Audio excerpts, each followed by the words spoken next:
Yes, welcome everybody to our presentation about our product, Olyro Smart Studies. It's the software that makes electronic data capture a lot more modern and easier to do. And let's just introduce ourselves. My name is Christoph. Next to me is Felix. Hi. We are a company called Olyro. We are from Germany, from the center of Germany, from Würzburg. And what about electronic data capture? What is electronic data capture? What problem does it solve? And the problem is, of course, when you have clinical trials or clinical registers, you want to, of course, collect data. And what is the key features of electronic data capture? That's, of course, the creation of the questionnaire. So what kind of data I want to ask in the first place. Then the data itself, the cases, which is separate for each patient. And of course, you need to monitor all the changes that happen in a case. That's called an audit trail. And then, of course, you need to group users who put the data into the software into clinical sites, so nurses or clinical study nurses or doctors who actually put in the data are grouped. Now, so why should you choose Olyro Smart Studies? I think the main reason is that it is a software as a service solution, so you only need to subscribe to it on a monthly basis. You don't have to worry about maintenance or backups. We all take care of that. Get your own domain for your trial, so you can have a unique experience for your users when they type in your data. You can have a brand recognition in this case. We are, of course, fully GDPR compliant, so no worries about that. And we provide a modern user experience and user interface, which is, I think, an important feature of our software, which a lot of software in this area doesn't have. And of course, at the base of all is a very technology robust solution that ensures that all your data, of course, is safe. Maybe we take a couple of minutes to talk how a trial is usually organized before we jump into the software, just to bring everybody to the same level and to explain where our software usually comes into play in a trial. Maybe Felix can tell you a bit about that. Right. So if you've never done a trial, you probably think it's easier than it is normally. We can partition a trial into 3 phases. First is definitely making a plan, which should be done at the beginning and is perhaps the part of a trial which gets underestimated the most. Then after you made a plan, you should start collecting data, and if everything is collected, you should start wrapping up, getting all the answers you hoped from your trial. And we should mention we are a tech company. This is not legal advice. Yeah, so first, of course, big phase is making a plan, and that's mostly a bit underestimated when it comes to making trials. Before we start with the first phase, we just have a small explanation of various terms. You already saw the word eCRF, which is basically just a fancy word for a questionnaire and electronic case report form, which used to be on paper, but now, of course, we all want that in software form. We have SDV, source data validation. If it can. Yeah, SDV is a process by which you make sure the data in the system is really the data that should be in the system. Maybe somebody made a mistake or a typo. Maybe you get your data from talking to the patient, or you just copy or transcribe data already in the information system of a hospital. In all of these cases, you should check whether the data you typed into the system is really correct. And SDV is source data validation, so the process of verifying that those data is correct. Right. Next, we have PRO, patient reported outcome. That's an often requested feature. That is when the patient himself or herself enters data into the software. So usually at home or from home. So of course, the idea is to save time on the visit and just save money, of course, in the long run by doing so. And the last query is what is query? Query is a question basically if certain data seems unsound, and to query the person who enters the data to check again if this data makes sense or maybe needs to be corrected. This can either be done manually for a person who verifies each data entry automatic through a software based on some kind of criteria that you put in place. Right. So first phase, of course, making the plan. And Felix, how do you plan a study?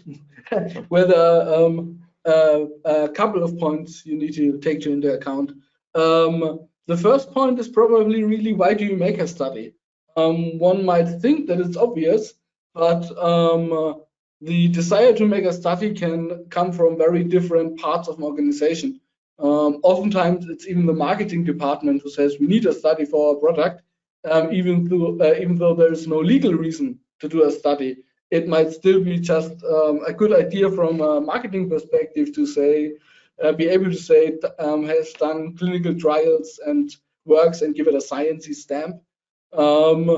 And if you have decided why do you want to make a study, you have to decide what kind of study do you want to make. Do you have already data lying around and can get, or do you need new data and need to gather it? Which kind of study is it? Do you need to make an intervention study? Do you need a control group? All of those decisions. What outcomes do you want to track is important because it's often the case that you want to know a million things, but you have to systemize in some way and have a small group of facts you really want to track down, and those should be specified from the beginning. Which data do I need to collect to get all the important insights I want to have at the end, and how many patients do we actually need? It's kind of obvious that the more patients you have, the more accurate your result should be, speaking from a statistician's point of view. But there are actually there are ways to calculate how many patients you really need. And as I mentioned before already, do I need a control group? Answer is probably yes. But how big should be as big as the other? How do I allocate my patients to those groups? Do I just take them randomly, or do I need something more elaborate, for example? Exactly. Once you have already answered these questions, you can get the experts together to help you actually implement those questions. And there are a lot of different roads here. Don't have time to go every single one of them. We have a separate version of this talk which focuses just on clinical trials. So I'll just go over some examples here. For example, what you definitely need is a project manager to drive the project along. That's absolutely super important. If you don't have that, your trial will take maybe 2 or 3 times as long as it needs to be. So some of these roles are absolutely essential and you need to really take them into account. They are more part of the process, not part of the software. Right, now you have the questions answered, we have the experts. Now we have to get the documentation in place. Documentation is really important if you have a clinical trial. Of course, you need to create your eCRF. You need to make sure that every patient signs an informed consent form, so they know what's happening to them or what can happen to them. There are a lot of legal documents, contracts, and so on and so forth. Those are the most really important, like pre-phases to actually start a trial. And once you have completed those documents, then you can actually go to the fun part. That is, of course, gathering the data, and that's where we come into play. We will help you to create your eCRF in the software itself. We'll help you to onboard the sites, help you with training, and of course, we'll help you train the staff so you can enter data. And then when we enter data, they will, of course, check for quality, missing data, sanity checks, and so on.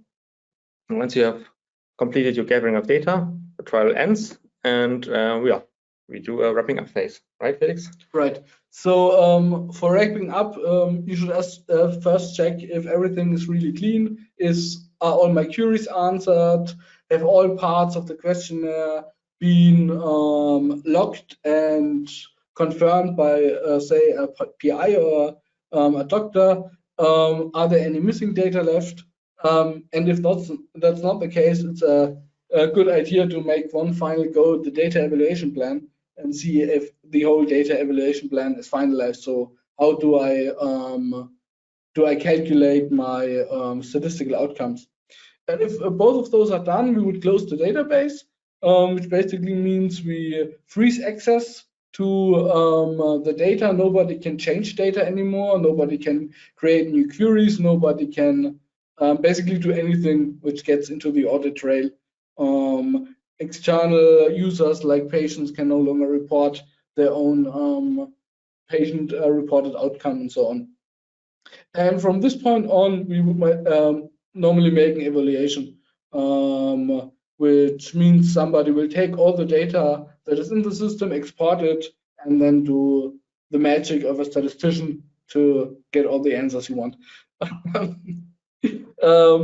After that's done, you probably need to send your evaluation somewhere. Of course, it's important to your own organization, or if you are do an investigator-initiated trial where you yourself are interested in the data, of course, it's mainly for you. But often you need to send those data to other people and organizations like the Ethics Commission. And after that, you need to hold your data in archive for multiple years, depending on your local regulations and of the kind of study you do, which means that somebody has to have a backup of all the data and should be able to restart it again if after some years someone comes and say, here's a part of the study or a part of the evaluation we are not happy with what happened there, so you can start it again, look at the audit trail again, and so on. And this basically means you need to have all the data you have in an exportable format, so you can hold it and still open it after a year or two. Right, so let's assume we have done all that, meaning we can actually start with demos. We have created all our documentation. We want to actually input data as a user. How do we do that with Olyro Smart Studies? So let's change into a browser. Let's assume we're already logged in. And the first thing we're greeted with is the overview screen. And the overview screen contains all our cases we already put into the software. So every patient, of course, has no name. We just get a pseudonym and ID. So we can connect it to the actual patient. And we see a list of all the cases here. We can filter the list. For instance, you can just type in here, and while I'm typing, it automatically filters the list. And clear the list again and get the full list again. As you can see here, we see a list of pseudonyms which are automatically generated from the system. So if you start a new case, you get a new pseudonym. The way the system generates those names can be configured, if you are used to clinical trials with multiple sites, you often want to have a naming schema like first the part of the site you belong to and then the number of the patient. So something like sender 1, patient 01, sender 1, patient 02, and so on. So the system, you would be able to configure the system to give a naming scheme like this. You could also think of your own naming system and implement it in the system. The possibilities for name configuration are pretty varied in the system. Right. And before we go ahead and create a new case, I want to draw the attention up here to the top row, where you can actually select the language the software displays. Currently, in this case, we have German and English. You can change it in real time, so you don't need to reload the software, anything like this. You can just change it and it will automatically display the appropriate language. So let's go ahead and create a new case. So you can see this is our eCRF, our questionnaire. You can see where we had here selected English. The eCRF itself is written in German. That's because it's an actual real-world eCRF from a that's actually in use. So we wanted to keep it as it is and don't change it, and just to show that it's really used in production. And it's the only real eCRF we have, which we can show and are not have no NDA or something like this, which prevents us from showing. All the others are all the others we can't show. We only have the German ones we can show. Yeah. So this is from a public German register, so this is public information. Great. So we can see our eCRF here. We can see that it's shown in a grid-like manner. Every kind of question, every kind of piece of information takes space up in a grid. And there's a reason I can show you later where this is done. But maybe just can first go about all the different kinds of questions we have, question types. We have classic text questions where you can put in text. We have, of course, age number questions, like the age of a patient or the year or a month. This will also be validated. So if you type in, for example, for an age, you type in text, of course, incorrect, because it will show you that this is not a number.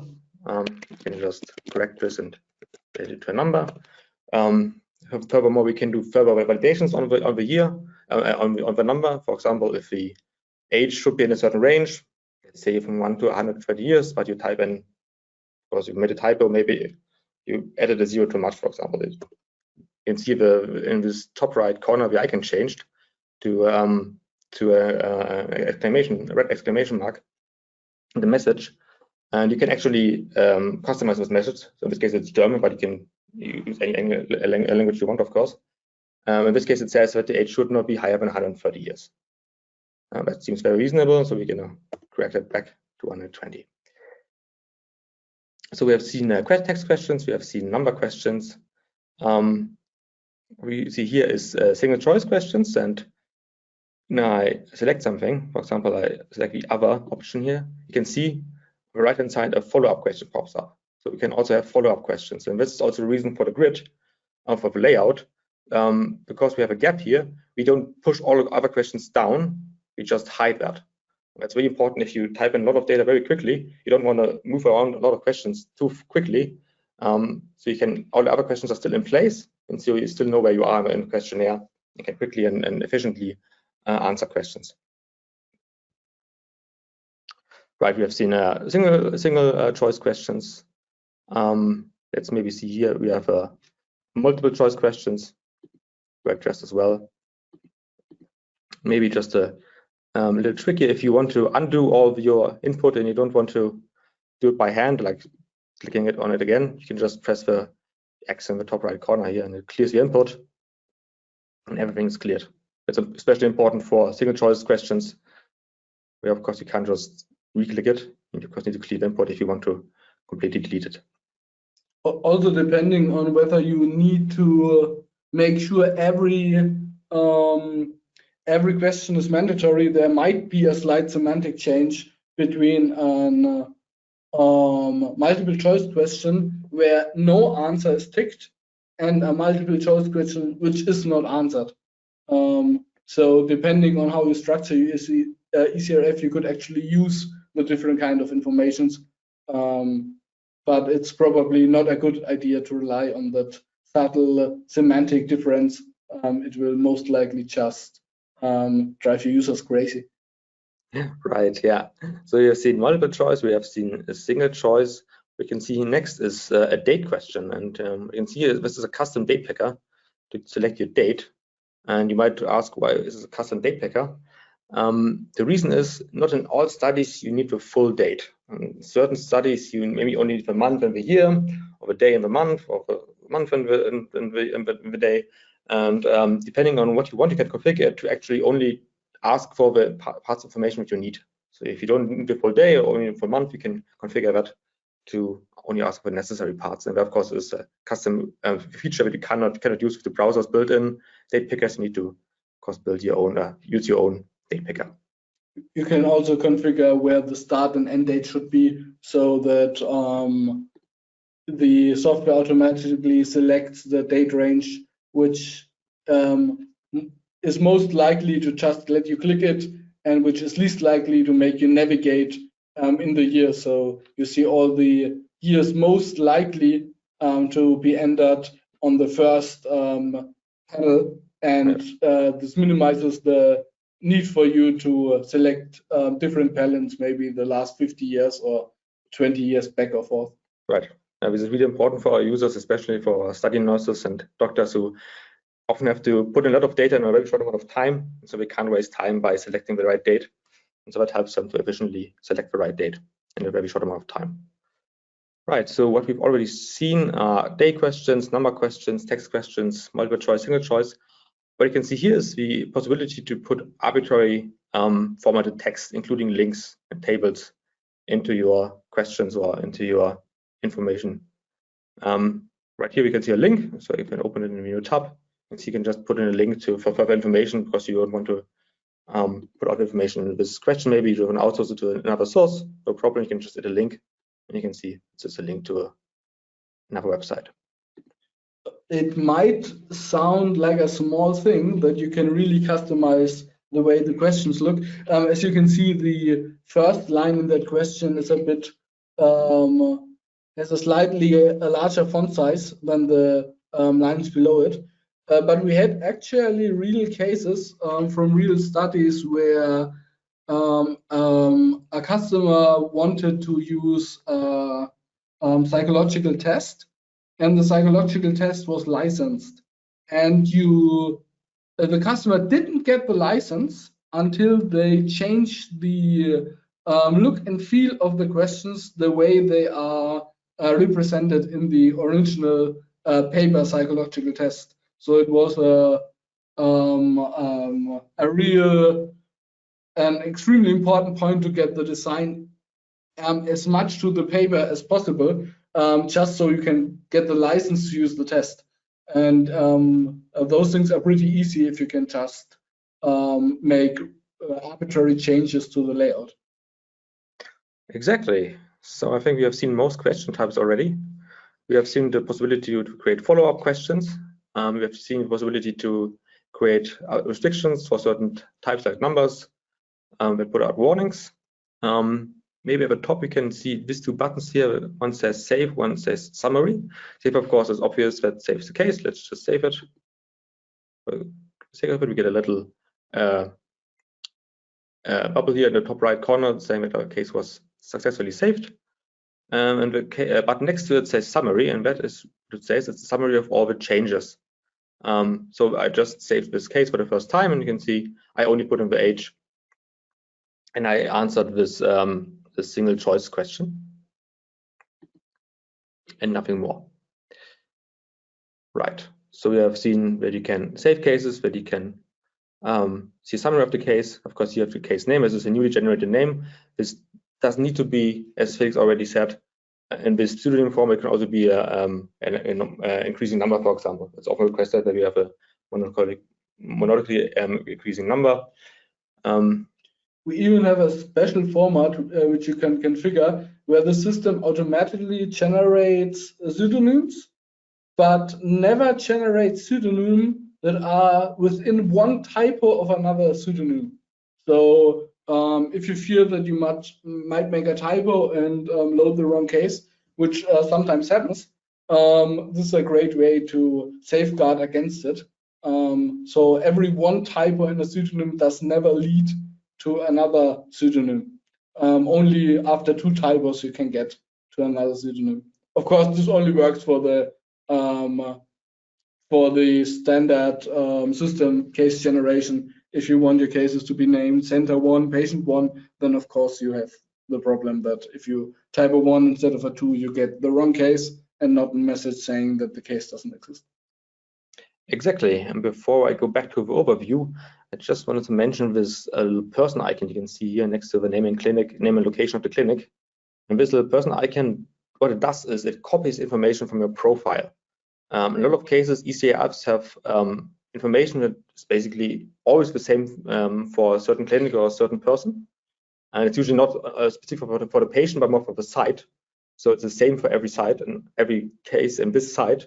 So instead of typing in the same information every time, you can just copy it from your profile. In this case, this was the clinic in Würzburg. So I just copied it in instead of typing it in every single time when I enter a new case. A good example usage would be public registers. In a previous version of the software runs a public register which collects data for hernia studies.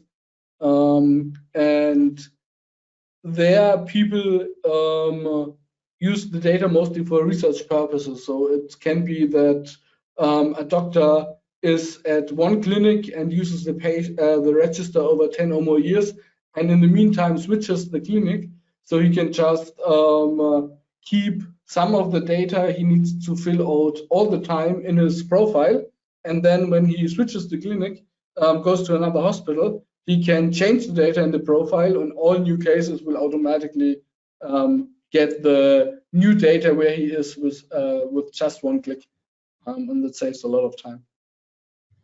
Exactly. So in the real world, when we enter the case, the doctor will probably write down the pseudonym somewhere so he can connect the patient to the pseudonym. We have no information about that. That's not possible for us to make the connection.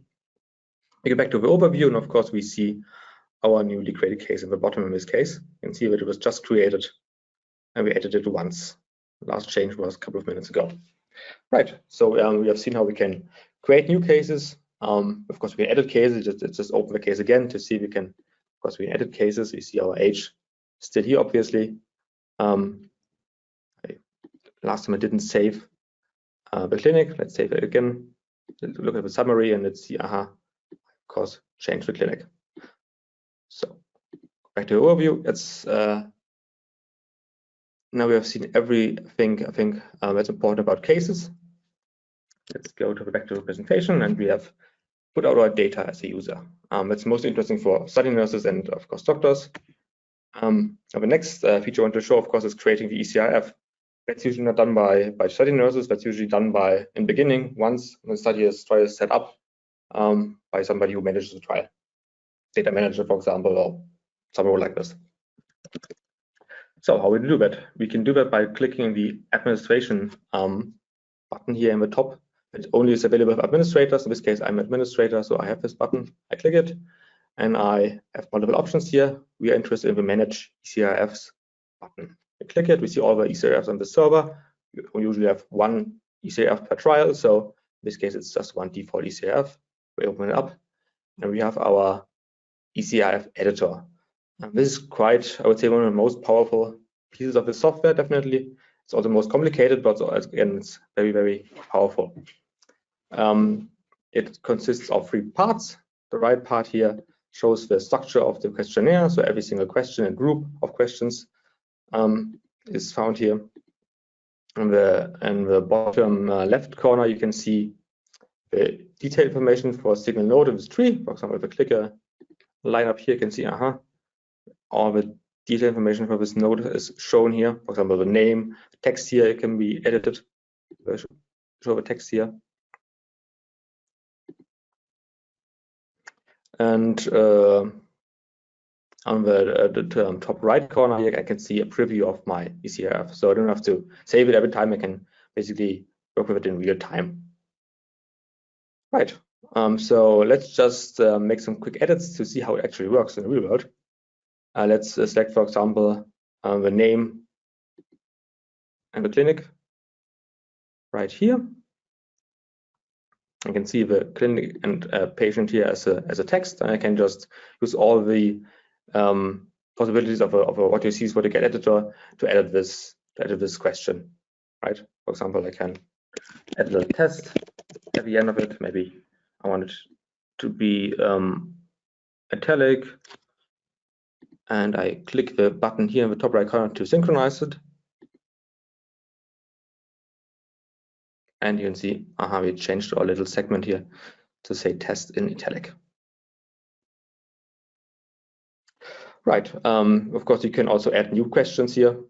This is done by clicking these little dots in the right-hand side here and selecting what you want to do. For example, create a new node, duplicate a certain question, delete a certain question. And of course, you can also drag and drop those nodes around if you want to resort them. For example, change the order of questions. Right. Let's, for example, what we can do as a special example is change the color of certain questions to see that it's really easy. Let's, for example, take this mesh implementation area. This is all the questions that are basically in this area of the eCRF, and let's make them a different color. For example, let's make them all green. So I just select this node, the mesh implementation node, and I just select background color, change the color to something like, for example, I think I said green. Let's do some light green. And let's click the button to synchronize it, and you can see all the questions in this segment have changed to green. And you can see the little selection here that says hereditary. It means every question that's under this node will be green. So I don't have to go to every single question and make it green, but no, I don't need to do that. I just need to do it for the topmost level. But maybe I want everything being green but a single question. For example, I don't want the year green for some reason. I want everything green but not the year. That's not a problem at all. I can just select the year and just change the color again, and it will override it. And if I don't want to do it, for the children of a year. For example, assuming you had different children again, different questions, and I don't want to do it for the children, only for the year itself, I could change it to exception here, which would make the children green again, but not the year itself. So you can see this is really powerful, and if you wanted, you can really model very complex eCRFs. And we have customers who already do that. Maybe Felix can give you a short example of where this is already used. Right. For example, we have a customer which has part of the eCRF of the customer as patient-related outcome. So while normally the study nurses and PIs and other data entry personnel enters data into the eCRF, one part of the eCRF should be entered by the patient. And the administrator which created the eCRF on the customer's behalf just selected the patient-related outcome sub eCRF, and in our case this would be the info mesh implementation question, and change the color of it. So it's very easy for the study nurse and PIs and data entry personnel to see which case or part of the eCRF they should answer, and on which part of the eCRF they should perhaps hand it over or checked data. It also makes it very easy to just configure some common style choices for all your nodes.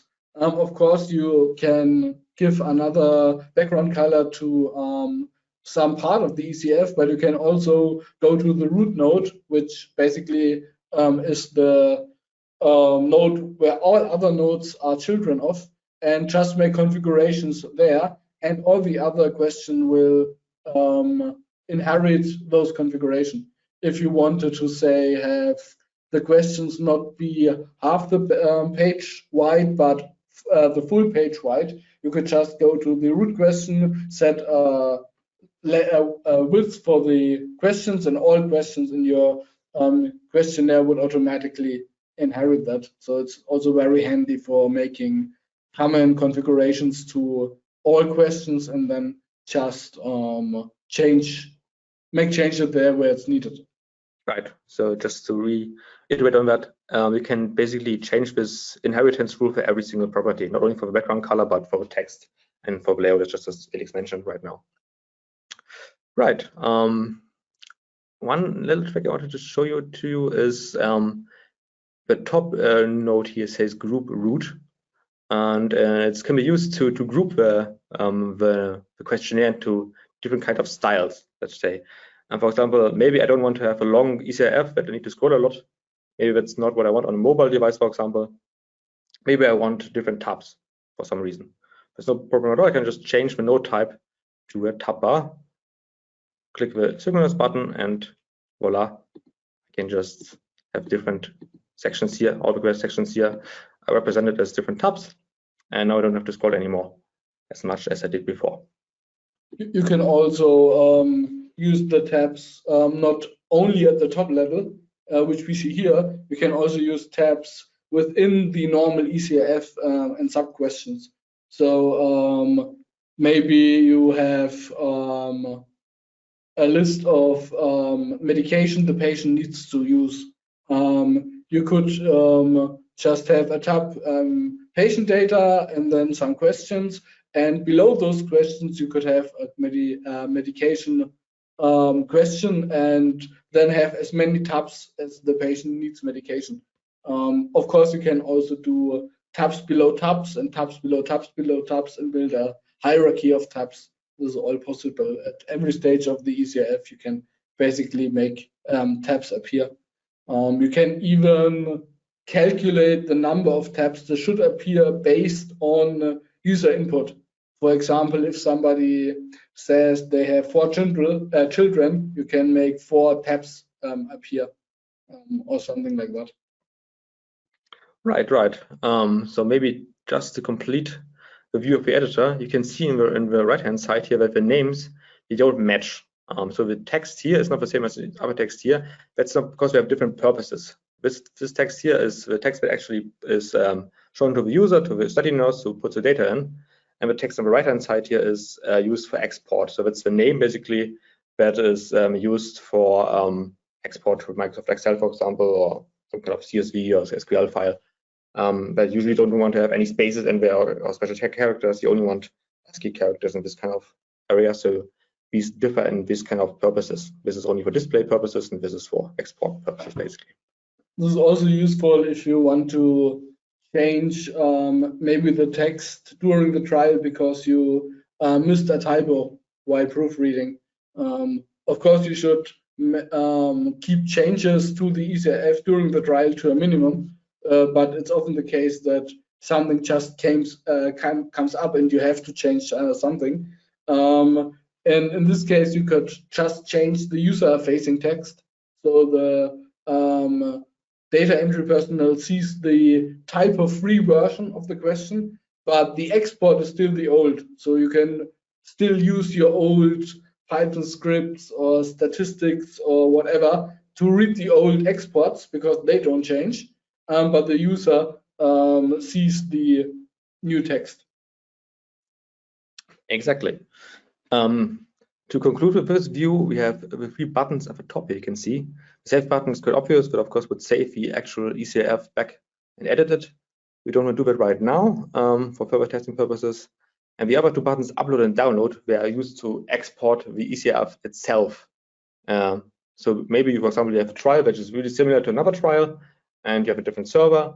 And instead of putting in the same eCRF again and doing all the work again, you just download it on the first server and just upload it on the second one and just do your small corrections and edits instead of basically having to do the work all over again.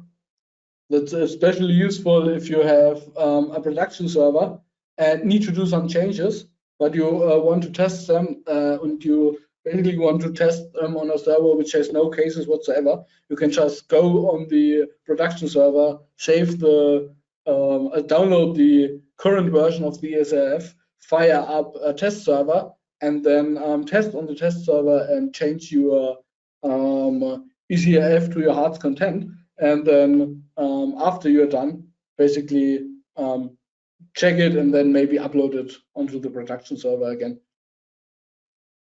Right. So let's get back to presentation. We have seen how a user can put in data. We have seen how we actually design the eCRF in the software itself. The next feature I want to show is how to work with different people with different roles and permissions, basically.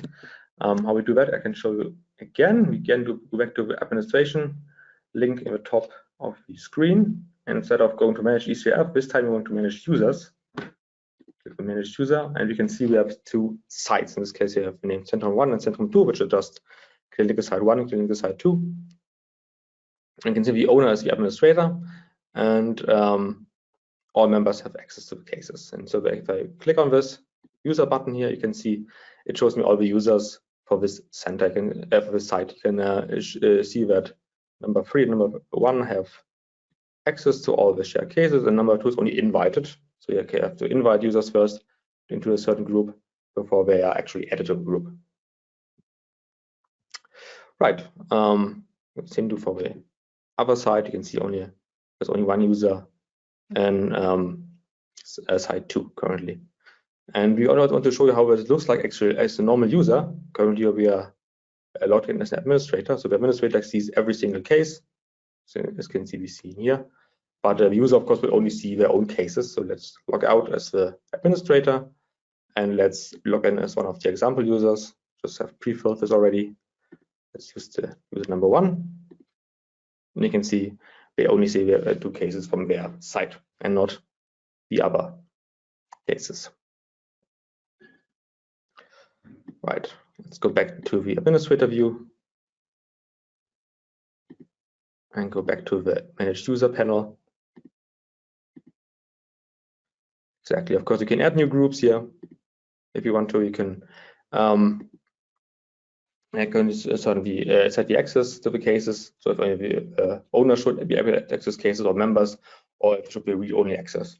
Right. Read-only access is something which is more useful in public registers instead of clinical trials, because in public registers, maybe every PI keeps their own files. But maybe you want to write a research paper together and you want to pool your cases with another fellow researcher, then you can create a center in air quotes for the two researchers who want to create a publication together, add them to the same group so they can share their cases for this purpose, but they can only do it for export and viewing, and they can't change the cases of the other person. So while in a clinical trial, it's normally the case that people of the same center can also see and change data for all cases within the center. In research, in research registers, it might be that it's very helpful if you can only see and share them, but not edit them. So for clinical trials, not that important, but for registers, very welcoming addition. Yeah, absolutely. This group feature is really important for registers. Right, we have seen how we can actually manage groups now, and this is the third feature I want to show. The fourth feature is the possibility to really see all the changes we have done. We've already seen with the summary of the case. So let's go back to the summary to iterate what we saw earlier. If I open a case and I press the summary button, you can see that I actually see every single change that has been made, when it has been made, and what has been made. But this, of course, is only the change for this case. So this is interesting if I wanted to look at the changes for this specific case. But if I wanted to do all the changes for the whole system, I can do that as an administrator too. I can go to administration here again. I could click this browse event log. And you can see every event that is logged to the server. And you can see the top corner, you can see the case audit trail, which we just saw earlier. So every single interaction with the system is an event. I think this is a bit special. I think not every software in this area will use this event-based approach.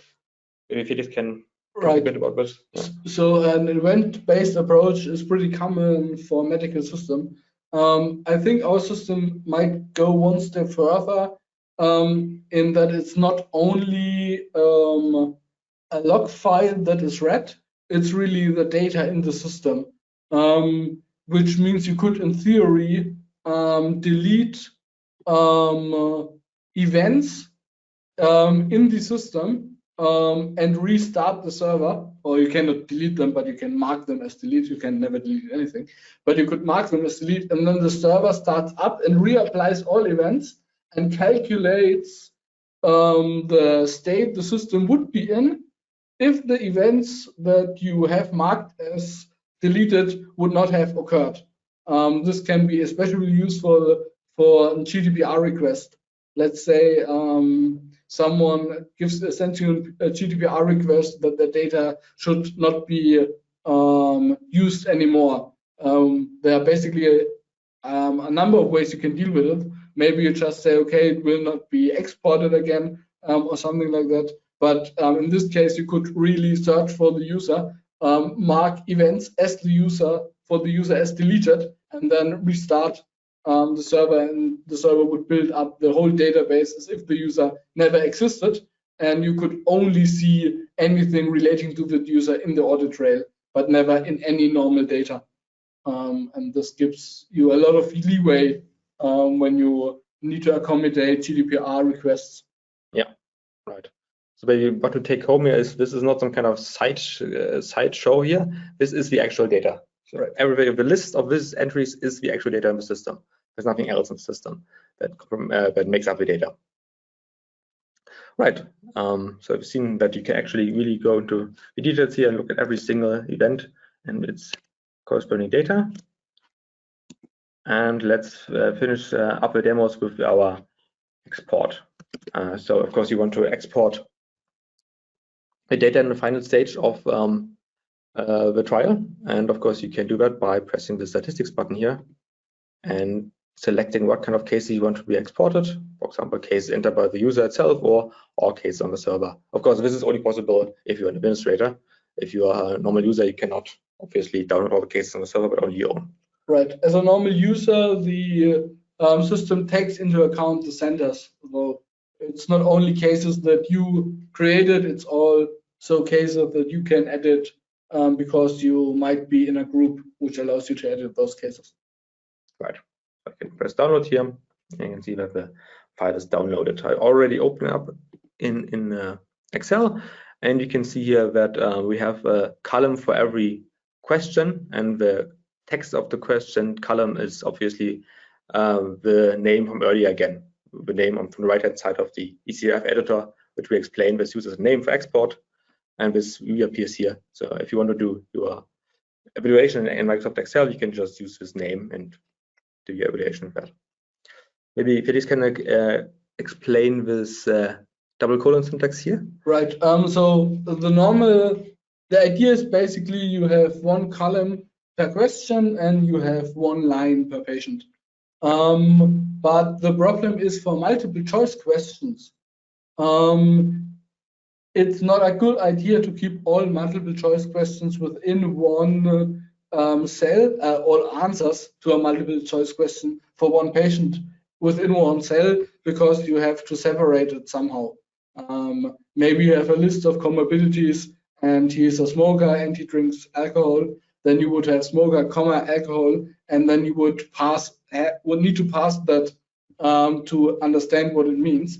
So for this reason, we split the multiple choice question into one column per possible answer, which makes it really easy in Excel, for example, to just count the X's and get how many patients have answered with, in this case, asymptomatic erosion. Right, and you can see that it's marked with an X, so it was checked. Exactly. Right, so you can of course go ahead here and just use your usual Excel skills to analyze this and to do statistical analysis. So we have seen our statistics export. That's basically all the big features I wanted to show. There's a couple of small ones left. For example, what I wanted definitely to show you is if you back to the administration overview, we have seen managed eCRFs, we have seen the event log, we have seen the user part. What we did not yet see is this registration eCRF. That's quite interesting because then the user, of course, sets up his account, his or her account in the beginning of the trial. They have to put in some basic information like name, email, telephone number, maybe, and so on and so forth. What site are we part of? And what's interesting is in this software, this is an eCRF in itself. And that's quite important because a lot of cases, these, well, sign-up forms, it's called sign-up forms, can be quite complicated. And most software will not have a possibility to model them. We can just use an eCRF, which is just a complex form in itself. So if you want to ask follow-up questions, for example, in the sign-up form, no problem at all. You can just do that. If you want to style it a certain way, also easy. So every single trial can have a different sign-up form, and according to their, of course, requests, basically. And this is of course also the information that we used later when you, which you probably saw the little head icon in the case itself. So let's go back to the case. Let's open an example case. This head icon here, this person icon, will extract information from the eCRF we just saw. So you can basically connect them in the eCRF editor. You can connect certain questions with information from the registration eCRF, and when the user clicks it, it automatically pulls the data in. We think this is quite cool because it really solves this problem quite elegantly in the system itself and makes it really versatile in this case. Yeah, we have seen the registration eCRF. What is left maybe is the server options, which contains the possibility to set different, for example, templates for the emails you send out. Sign up emails, for example, right here. You can see when somebody registers for certain accounts. You can, of course, also change the styling. Certain trial set requirements that we have the branding of the company, for example. So you can put up logos, you can set the styling, you can really customize basically everything. So if you want to change a certain color of a button in the eCRF itself, that's not a problem at all. You can do that. You can also, if you need to change the text of most anything inside the inside the user interface, for example, the administration where we are currently in, you could configure custom translations for German and English to make the text administration disappear and maybe substitute to something different. So it's very easy to change basically any part of the user interface in style or name. Right. Great. So I think we have seen most of the software itself already now. I think there's nothing left to show. I think, do you have anything left to add, or do you think? I think we have covered the most important parts. Yeah. So right. So we have seen everything what OSS has to offer currently. So let's look at what we have to offer in the future, hopefully. Right. We are currently working at a better solution for source data validation. We had some kind of source data validation in the previous version of the software, but we want a better version of it in the new version. It will basically allow you to configure mathematical graphs in which you can say who needs to sign the data when. So you can say first the PI has to sign it, then the monitor has to sign it. Or maybe you want a three-stage process where you can say we have a PI1 and a PI2 and a monitor, or maybe just the study nurse has to sign it, then the PI, and then a monitor. You should be able to model this all in a workflow way and make it available in the export when you close down the server. Manual and automatic queries will be improved so that you can automatically create a query when some condition in the data input is not met. We have already seen that if you enter an age, say over 130, which is already extremely old, you get a red field, but it should also be possible to not disallow the user from entering it, because not in all cases can there be a threshold where you could say, yes, nobody can ever enter a value above the threshold, but you want to allow it, but still automatically create a query so that the data entry personnel have to say why the value is the way it is. Maybe it's really an extremely old patient, or maybe they made a mistake, and then they can say invalid information and just change it. Freezing of cases should work with regards to the tab hierarchy. So you should be able to freeze any part of the eCRF in conjunction with source data validation. Patient reported outcome is something we had in the old system, but we recognize that it's not as good as you might think. We already said more about this in the other talk Christoph referenced at the beginning. So maybe take a peek there if you are interested. And more statistical evaluations directly from the browser, so that you can just click your basic statistics together in the browser and then have them updated all the time in a sort of dashboard for export. Right, so that was our roadmap, and we have read a little survey because we're interested in what of our roadmap is most important to you. We have prepared, I think, 3 questions to answer for you, and then maybe you can just see what of these roadmap items is the most interesting to you. So maybe just hand over to you, Torben. Sorry, we have some problem with the poll. No problem. Maybe, you cannot, yeah. basically. I think maybe we just send it as an email to everybody who attended and registered for this webinar, so then they can take the survey whenever it suits them. Okay, perfect. Sounds great. Yeah. So yeah, I think that's basically was our presentation. Are there other questions left? Yes, there are a few. Hi, Christoph. Hi, Felix. One of the first question from one attendee is the software already in use? Yes, it's already in use for a small number of smaller trials. Yeah, for example, we have already mentioned the public register, which is about to start.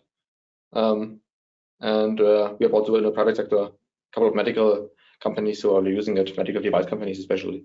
Right. The previous version of the software is in more use, but it also has quite a few more features.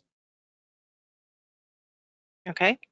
Next question is, what about network connectivity issues? For example, if you have no internet. This is a change from the previous version. In the previous version, and I think that's still pretty common in this type of software, that you need an internet connection. Here it's basically every time you click in eCRF, everything happens inside your browser, and it's good enough if the internet connection comes back when you press save. So even stuff like when to show follow-up questions and so on will already be will work without an internet connection. So if you are in a spotty connection, that shouldn't be a problem. You can just enter data and then press save as soon as the internet comes back or something like that. Right. Oh, that's good. Okay. Another question is, can you create the eCRF for us if we provide you with a print version or just a PDF?